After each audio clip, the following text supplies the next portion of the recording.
get this started. Hello, everyone. This is Venus Brown. I am back with another live read from the Testaments by Margaret Atwood. We're going to begin chapters 7 and 8 today, which is from part 4 called The Clothes Hound. This is primarily going to focus on Daisy's story before she comes to Gilead, before she has any clue who she is, before she knows what's going on, when she's just a carefree teenager living her life and doing her thing. Now, the Testaments TV series did start. I have watched the first 2 episodes. I almost have the first episode reaction done editing, but it is not ready to put out yet. I still have a bunch of stuff to do, so I got the cutting done. The cutting takes me the longest. Plus, I'm working on my house. I've been pulling out baseboards, which is quite a process. So that's been taking up a pretty big chunk of time, plus my other stuff on here. So I am hoping to have it done Tuesday. If I'm very, very lucky, I might be able to get it published on Monday, but I'm going to bet on Tuesday because I also have other things that I have to take care of Monday. Monday is a busy day. So I'm thinking Tuesday I should be able to get it published. But like I said, if I get really lucky, I might be able to get it done Monday and get it onto YouTube. We will see. Either way, it's time to get to our readings. 2 chapters from Daisy, just the first 2. We're going to learn a little bit about where she's coming from and who her family is, that kind of thing. Well, the family that she's living with, that she knows. Not her real family. They are not in the picture right now, not at least for her. For the people around her, maybe, but she doesn't know that. So let's go ahead and get started.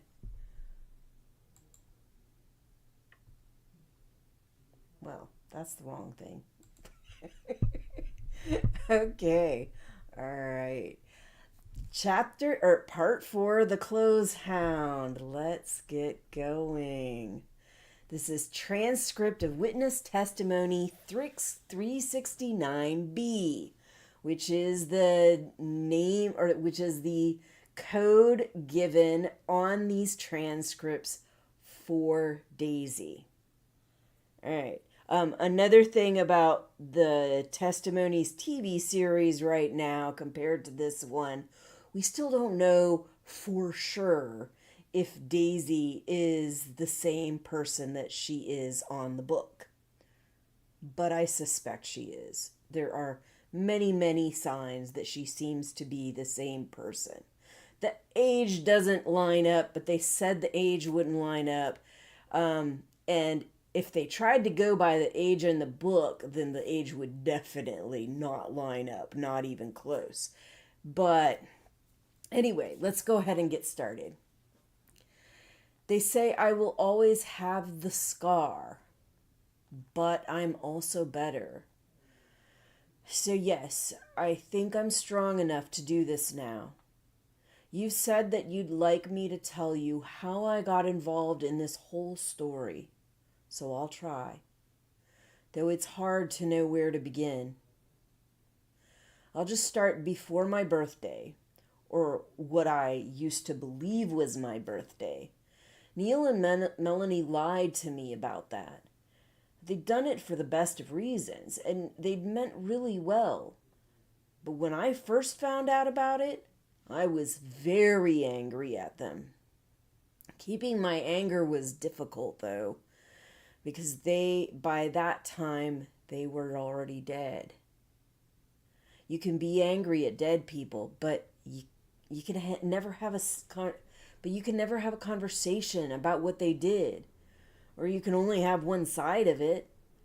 And I felt guilty as well as angry, because they'd been murdered, and I believed then that their murder was my fault. I was supposed to be turning 16.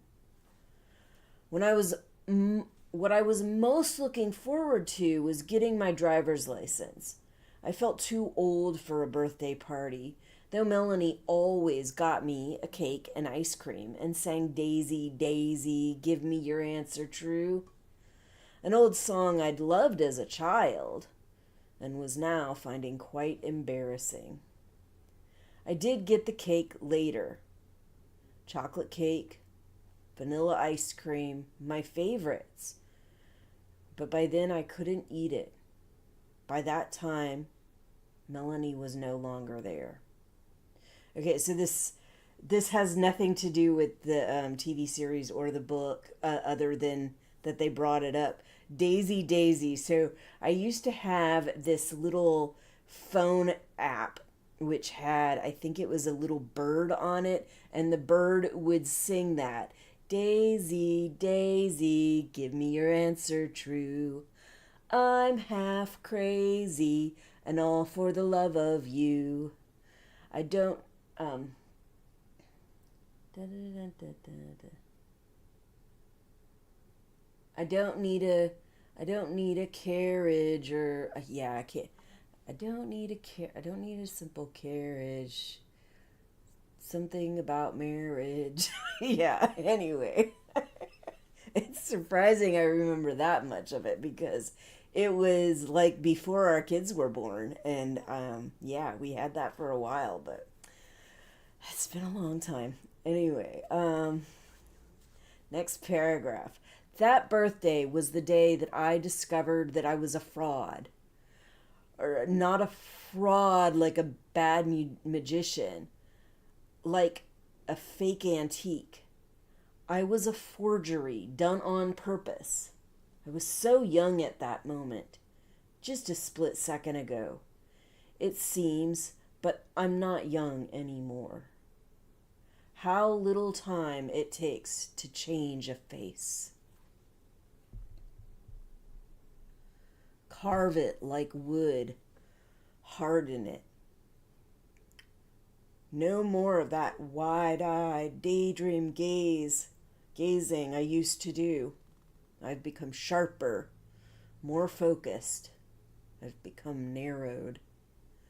Neil and Melanie were my parents. They ran a store called the Clothes Hound. It was basically used clothing. Melanie called it previously loved because she said used meant exploited. The sign outside showed a smiling pink poodle in a fluffy skirt with a pink bow on its head, carrying a shopping bag. Underneath was a slogan in italics and quotation marks. You'd never know. That meant the used clothes were so good, you'd never know they were used. But that wasn't true at all because most of those clothes were pretty crappy. Melanie said she'd inherited the Clothes Hound from her grandmother. She also said she knew the sign was old-fashioned, but people were familiar with it, and it would be disrespectful to change it now. Our store was on Queen West, in a stretch of blocks that had once been like that, said Melanie. Textiles, buttons and trims, cheap linens, dollar stores. But now it was going upmarket. Cafes with fair trade and organics were moving in. Big brand outlets, name boutiques. That motorcycle. Yesterday I was doing a reaction, and that motorcycle, I waited for it to stop, and it just kept going and going and going. It was so annoying. So annoying. It seems to have gone pretty far out of hearing distance now, a lot faster today. But anyway.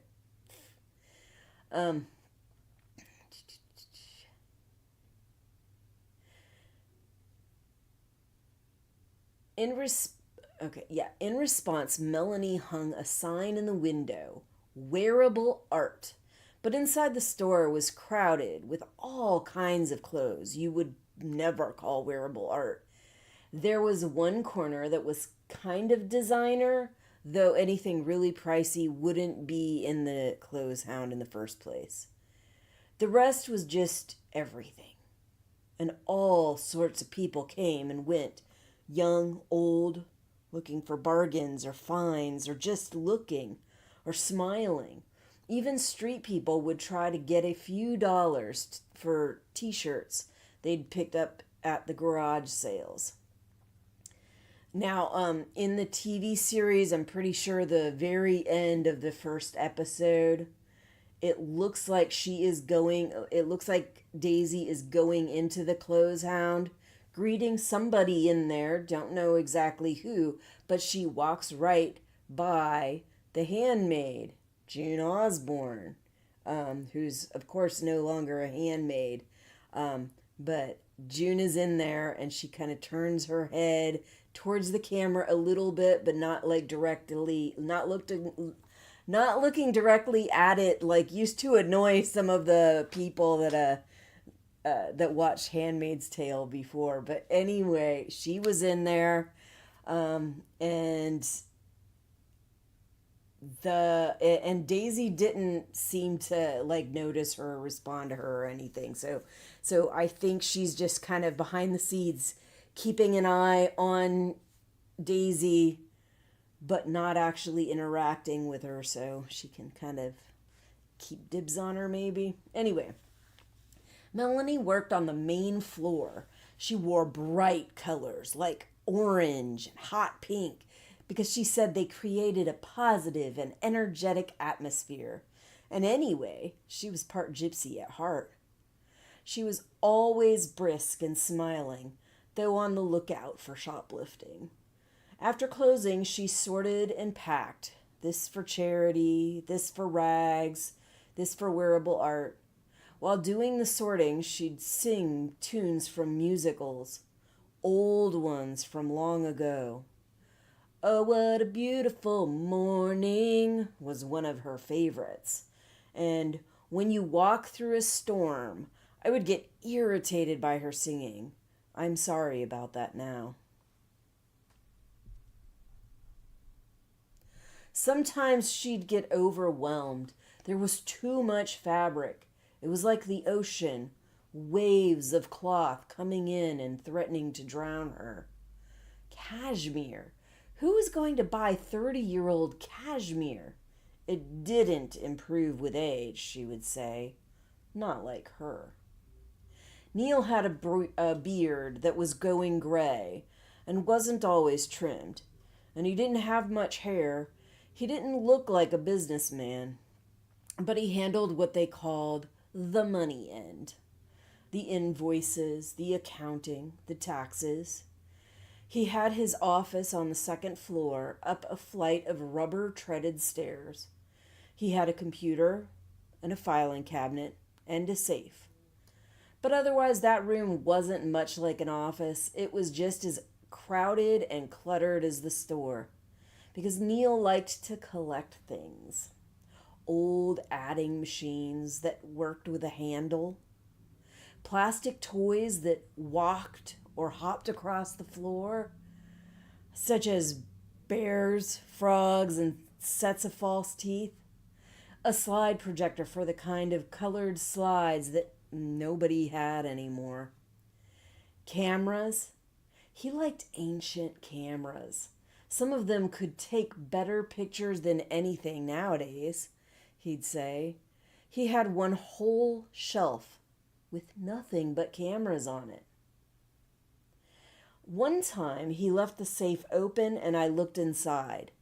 Instead of the wads of money I'd been expecting, there was nothing in it but a tiny metal and glass thing that I thought must be another toy, like the hopping false teeth, but I couldn't see where to wind it up, and I was afraid to touch it because it was old. Can I play with it? I asked Neil. Play with what? That toy in the safe. Not today, he said, smiling. Maybe when you're older. And then he shut the safe door. And I forgot about that strange little toy. until it was time for me to remember it and to understand what it was. Neil would try to repair the various items, though often he failed because he couldn't find the parts. Then the things would just sit there, collecting dust, said Melanie. Neil hated throwing anything out. Sounds like my husband. Doesn't like throwing anything out, although he doesn't collect old cameras. He collects old computer stuff, which takes an act of Congress to get him to get rid of. On the walls, he had some old posters, Loose Lips Sink Ships, from a long ago war. A woman in overalls flexing her biceps to show that women could make bombs. That was from the same olden days war, and a red and black one showing a man and a flag that Neil said was from Russia, before it was Russia. Those had belonged to his great-grandfather, pardon me, who'd lived in Winnipeg. I knew nothing about Winnipeg except that it was cold. I loved the Clothes Hound when I was little. It was like a cave full of treasures. I wasn't supposed to be in Neil's office by myself because I might touch things and then I might break them. But I could play with the wind-up toys and the music boxes and the adding machines under supervision. Not the cameras, though, because they were too valuable, said Neil. And anyway, there was no film in them, so what would be the point? We didn't live over the store. Our house was a long distance away, in one of those residential neighborhoods, where there were some old bungalows and also some newer, bigger houses that had been built where the bungalows had been torn down. Our house was not a bungalow. It had a second floor where the bedrooms were, but it was not a new house either. It was made of yellow brick, and it was very ordinary.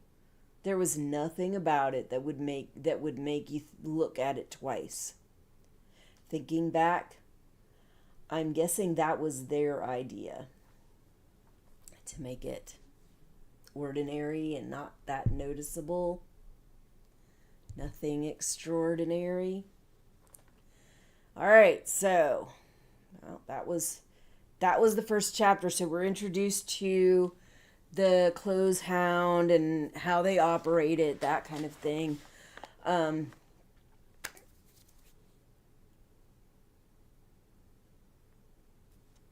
And now we're gonna continue on.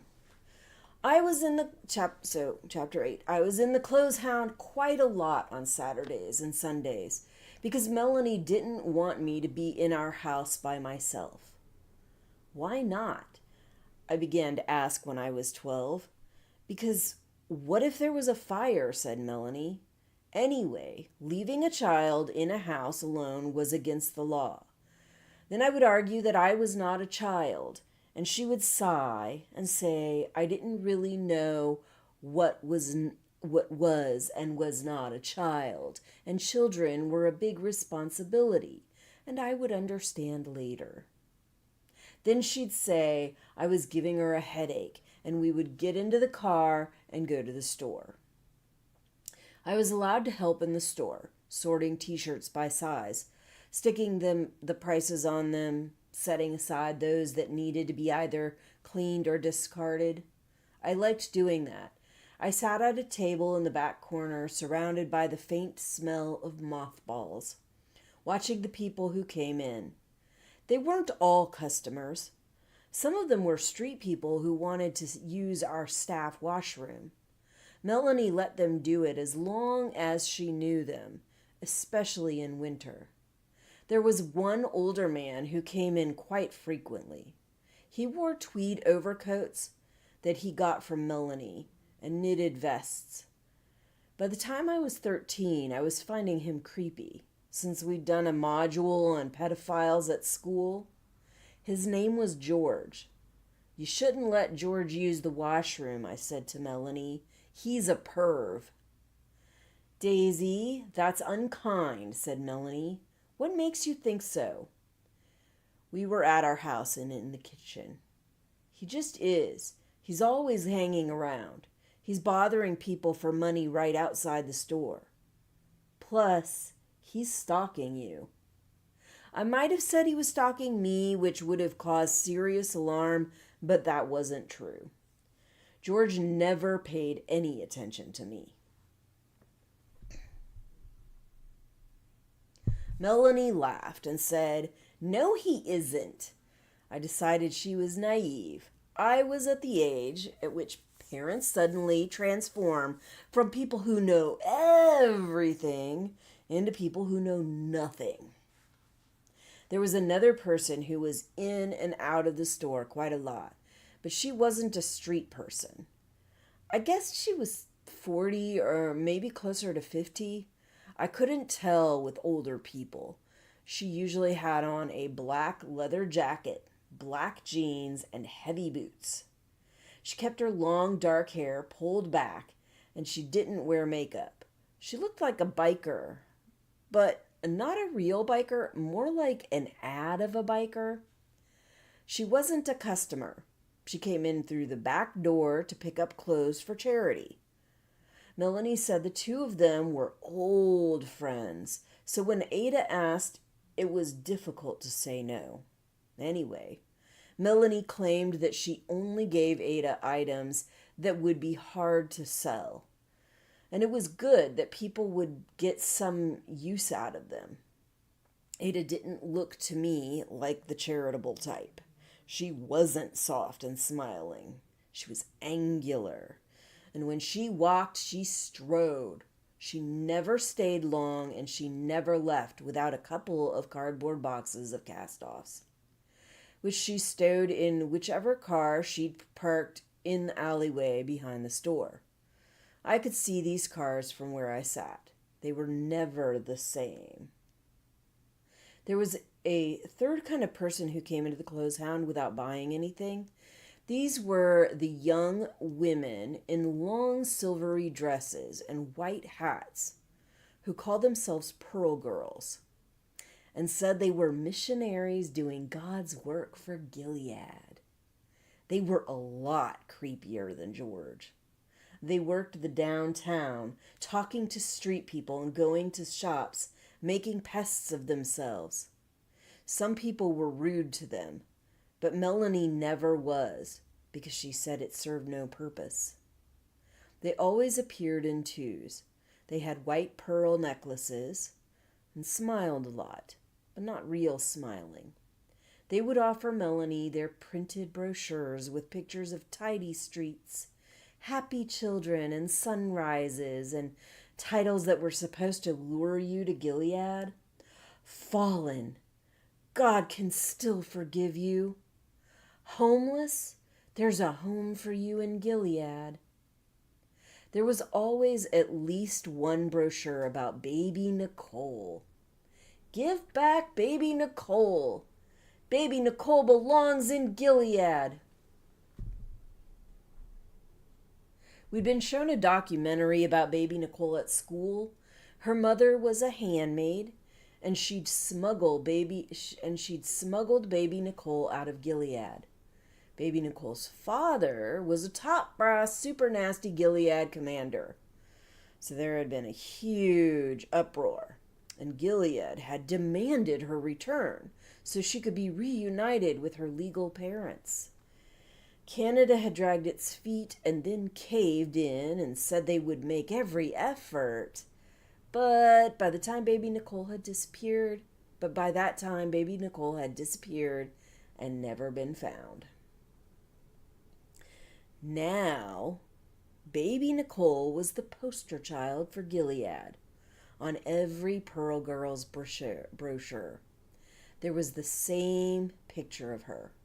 She looked like a baby, nothing special, but she was practically a saint in Gilead, said our teacher. She was an icon for us, too. Every time there was an anti-Gilead protest in Canada, there would be the picture and slogans like, Baby Nicole, symbol of freedom, or Baby Nicole leading the way. As if a baby could lead the way on anything, I would think to myself. But as if baby Nicole from then would be a baby today. Baby Nicole is now turning 16. So baby Nicole ain't no baby. And baby Nicole is probably not really an age for them to claim any kind of freaking ownership of either. Granted, 16 is not necessarily legal adult age in some places, but I'm pretty sure they make like exceptions for that when there are no actual parents claiming her, and baby Nicole's mom and dad are either hidden, killed, or missing. So you have no parents to bring her to, and she does not belong to Gilead, even though they claim she does. Anyway, I digress. I'd basically disliked baby Nicole since I'd had to do a paper on her. I'd got a C because I said she was being used as a football by both sides, which she is. And it would be the greatest happiness of the greatest number just to give her back. The teacher had said I was callous and should learn to respect other people's rights and feelings. And I'd said people in Gilead were people, and shouldn't their rights and feelings be respected too? I have a feeling if she knew that she was baby Nicole, she might look on this a little bit differently. Going back to Gilead, just to be owned by Gilead, not a good idea. She'd lost her temper and said I needed to grow up, which was maybe true. I'd been aggravating on purpose, but I was angry about the C. Every time the Pearl Girls came, Melanie would accept the brochures and promise to keep a pile of them at the point of sale. Sometimes she would even give some of the old brochures back to them. They collected the leftover ones for use in other countries. Why do you do that? I asked her when I was 14 and taking a greater interest in politics. Neil says we're atheists. You're just encouraging them. We'd had 3 modules in school on Gilead. It was a terrible, terrible place where women couldn't have jobs or drive cars, and where the handmaids were forced to get pregnant like cows. Except that the cows had a better deal.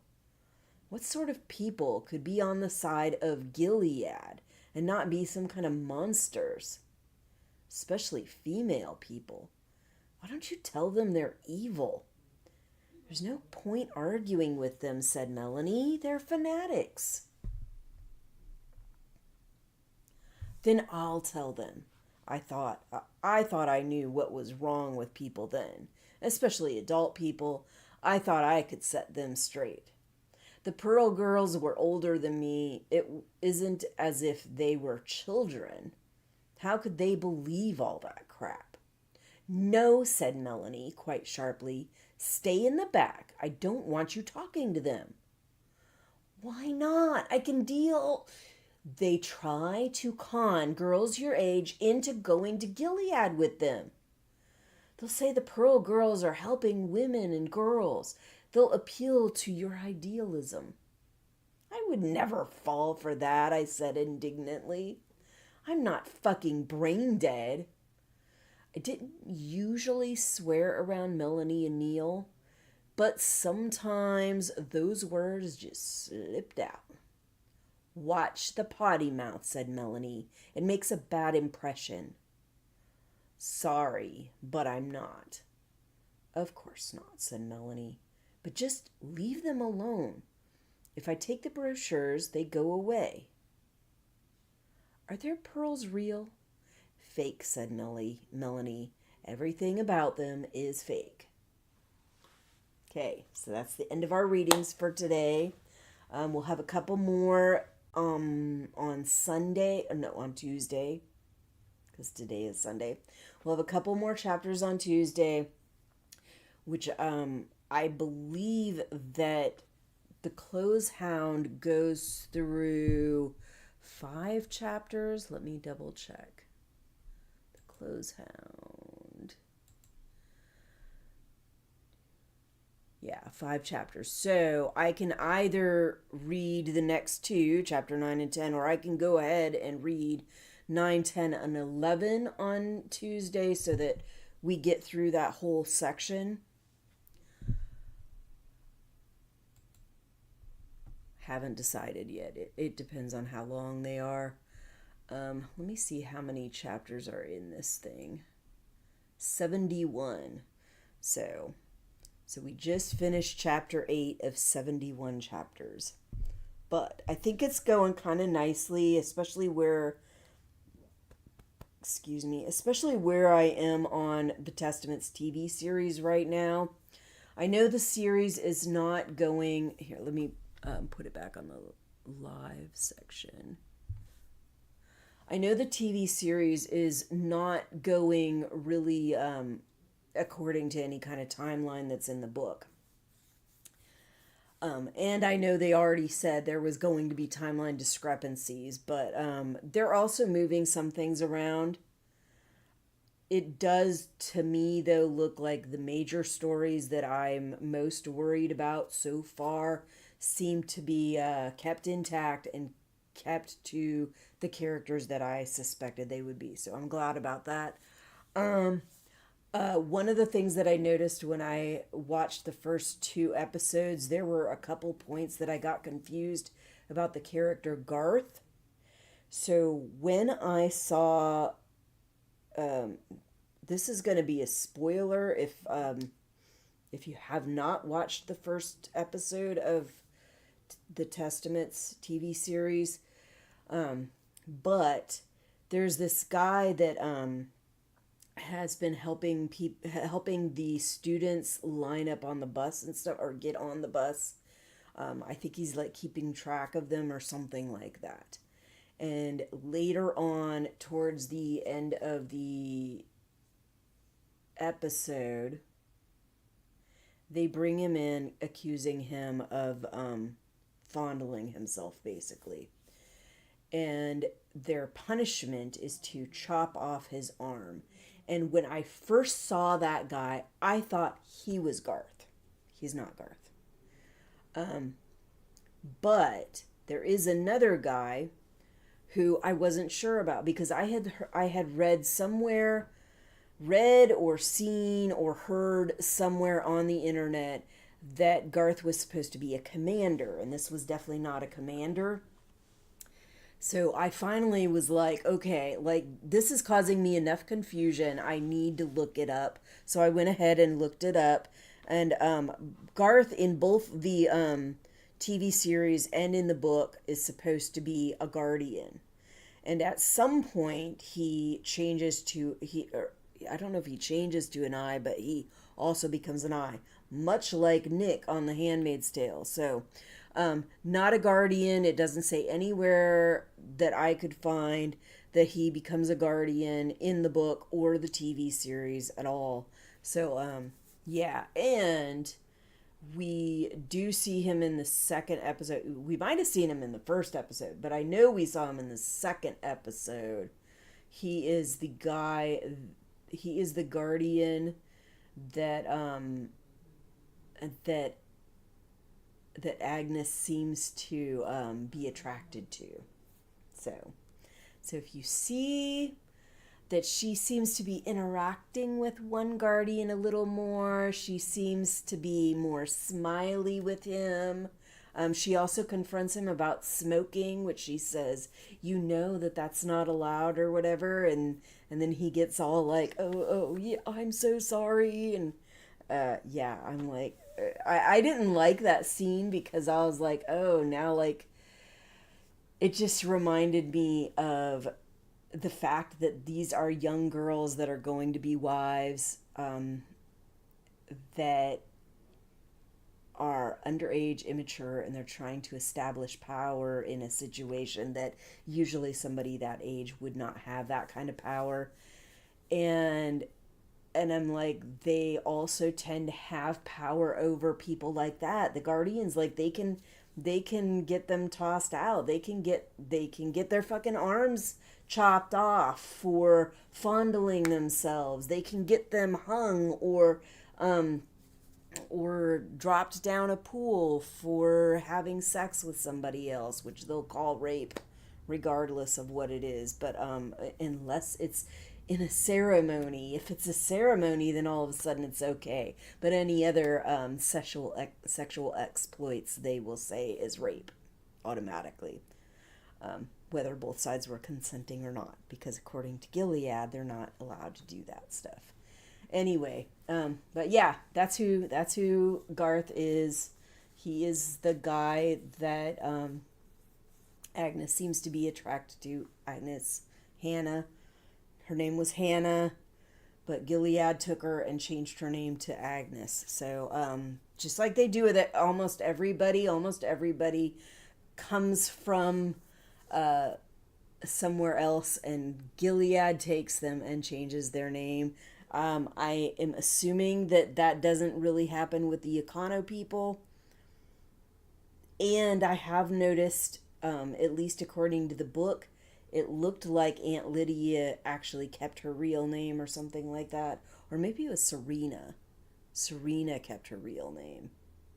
Or she kept her stage name that she was using in her religious things that she was doing before Gilead started. But a lot of them changed their names. The men, I don't know, but they do say in the section of the book where they talk about how they found the information about the handmaid and their commander and all of this stuff, that when they try to find out who these people really are, that stuff is really like kept hush hush, and they really try to erase people's names and change them so that there's no good trail to figure out exactly who people are.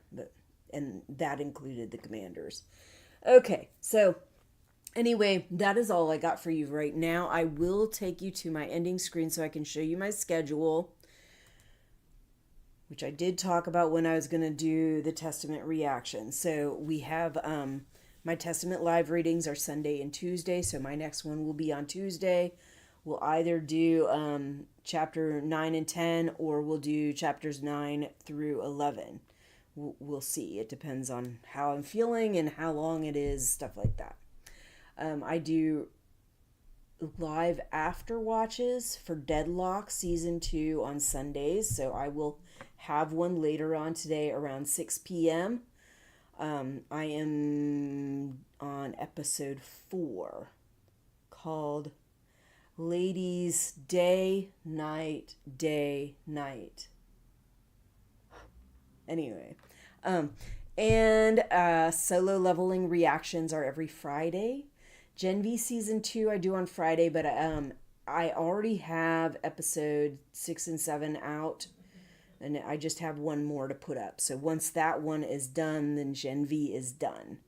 And I won't have any more reactions for that. And I don't believe that they're doing another season of Gen V. In fact, I think they also said that the season of The Boys that they're playing right now is the last season. So anyway, and the Testament TV series reactions are going to be on Tuesdays. I might put this one out on Monday if I can get it done in time, but it really depends. It really depends. Like I said, I got a lot done on it, but I still have some stuff to do, and I'm still pulling out wall boards around, baseboards around here, and trying to get other stuff done. Plus, I got to get on the solo leveling reactions. So we'll see. I might be able to get it done on Monday. If I do, it probably will be Monday night. But more than likely, it will be on Tuesday. And then you can expect one episode to be released every Tuesday, because I only do one at a time. And honestly, if you have not watched any of The Handmaid's Tale or any of the Testaments, and you're thinking about watching them, I would not binge these series. They are very heavy. They can be quite depressing. Some of the stuff that goes on there, even though it seems very fictional, can be very reflective of some of the stuff that is going on in our current lives, especially politically. So, so my recommendation is to wait at least a day or two, at least. I'm good with waiting a week, but I know a lot of people aren't. But I would not binge this. I mean, just the first episode was a lot for me to get through. And then when I'm done with the episodes, I usually will I'll record my reactions, I'll record the show, I'll set them up and start cutting them up. I will get online and I will watch other people's reactions, I'll watch other people's reviews, look at articles if there are any, and sometimes I'll interact in the chat section. And then after a while, then I'll go and watch the next episode. But I do not binge these. I remember binging some of the Handmaid's Tale ones back when COVID was going on, and that is not something I recommend anybody doing. That was not a good idea. So yeah. Anyway, I think that's all I got for you for today. If you want to see the live stream for Deadlock Season 2, I will be doing that around 6 p.m. today. That's all I got for you. I'll see you when I see you. Bye.